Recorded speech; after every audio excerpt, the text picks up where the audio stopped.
Sir पहले अपना नाम और अपनी क्वालिफिकेशन बताइए।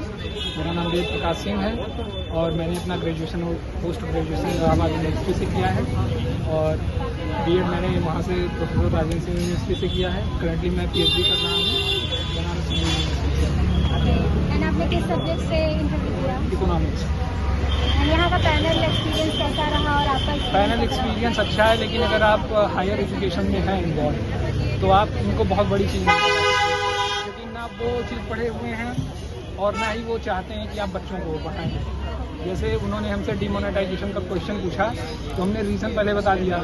एक पॉलिटिक्स का इशू था जो कि मैं प्रिपरेशन करता हूँ यूपीएससी की, तो मैंने ओनली आईएएस का देखा था आर्टिकल, तो उसमें उन्होंने बताया था कि एक ऐसा रीज़न था जिसमें अफगानिस्तान और यहाँ पाकिस्तान में करेंसी जो हमारी थी वो भी छप रही थी, तो उसको भी कम करना था। और डायरेक्ट हमको इसी पर टोक दिए कि आप ये सब इशू बच्चों को नहीं बता सकते क्योंकि बच्चे बाहर जाएंगे। उन्होंने सोर्स पूछा, मैंने सोर्स भी बताया, लेकिन अब वही है ना कि आपके अंदर कुछ अलग चीज़ें, आपका बिहेवियर और आपका जो रिलेशन है दूसरों के साथ मेरा अलग है, मेरा सोचने का तरीका अलग है, तो वहाँ पर डिफर हो जाता है।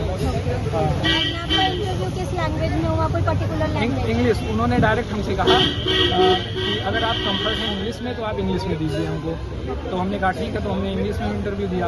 उन्होंने डायरेक्ट जस्ट जैसे हमसे पूछा मेरा इंट्रोडक्शन, उन्होंने डायरेक्ट हमसे कहा कि आप मनी मल्टीप्लायर और हाई पावर्ड मनी में जो रिलेशन है उसको आप बोर्ड पर समझा लीजिए जो डेमो।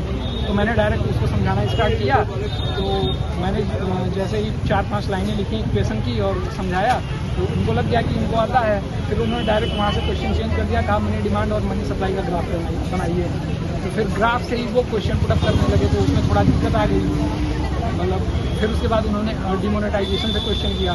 फिर मेरी हॉबी जो थी वो बैडमिंटन और कुकिंग थी, उन्होंने बैडमिंटन से डायरेक्ट क्वेश्चन नहीं पूछा, उन्होंने कुकिंग से क्वेश्चन पूछा और डायरेक्ट कहा कि आप हमको 2 शेफ के नाम बता दीजिए, एक मेल में एक फीमेल में जो फेमस हो। मैंने रणवीर बरार का नाम बताया जो कि इस समय मास्टर शेफ में भी फेमस है।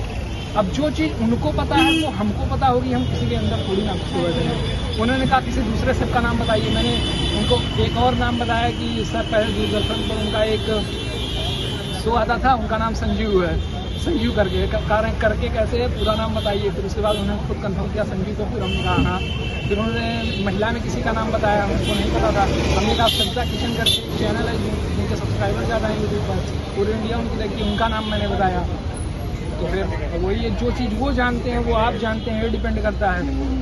एंड आपके सब्जेक्ट बेस्ड क्वेश्चन थे कि रैंडम क्वेश्चन थे? मेरी कमेटी में जितने लोग बैठे हुए थे उनका स्पेशलाइजेशन मनी था, तो उन्होंने मनी से रिलेटेड क्वेश्चन पूछे। वहाँ पर वो कमेटी पर डिपेंड कर रहा है कि कमेटी कैसी है। अब जिसकी कमेटी में केवल एक मेंबर है जो इकोनॉमिक्स जान रहा है, वो केवल और नॉर्मल जान रहा है, तो मैक्रो के क्वेश्चन पूछेगा। और जो थोड़ा स्पेशलाइज है, थोड़ा पढ़ा हुआ है, वो अपना अलग अलग स्पेशलाइजेशन। मेरे में 3 लोग इकोनॉमिक्स के थे, उन तीनों लोगों के क्वेश्चन इकोनॉमिक्स से रिलेटेड थे।